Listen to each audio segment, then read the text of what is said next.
Uderolal deputy commissioner Matiari Mohammad Yusuf Sheikh ऐं साण सां गॾु 19 खातनि जे ऑफिसरनि जे तालके मटियारी जे अवाम सां खुली कचहरी जे मौक़े ते उडेरोलाल ऐं उनजे भरपासे जे अवाम शिकायतुनि जा अंबार लॻाए थी चयो त ज़िलो मटियारी केतिरनि ई कुदरती वसीलनि सां मालामाल हूंदे बि निंदिकणो बणियल आहे।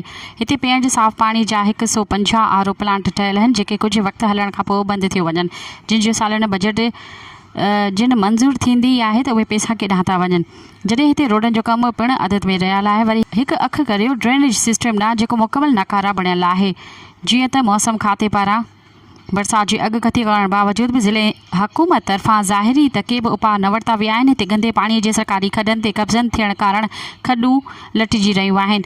गंदे नालनि जे पाणी खॾनि बदिरां घरनि ऐं रोडनि ते वहे थो, जंहिं करे रस्तनि ते दुबनि जी सूरत में पाणी बीठल रहे थो। आख़िर में डिप्टी कमिश्नर मटियारी अवाम सां मुखातिब थींदे चयो त असां अवां जा मसला ॿुधाए इंशाअल्लाह कोशिशि कंदासीं त तव्हांजा जाइज़ मसला आला ऐवाननि ताईं पहुचाए हल कंदासीं।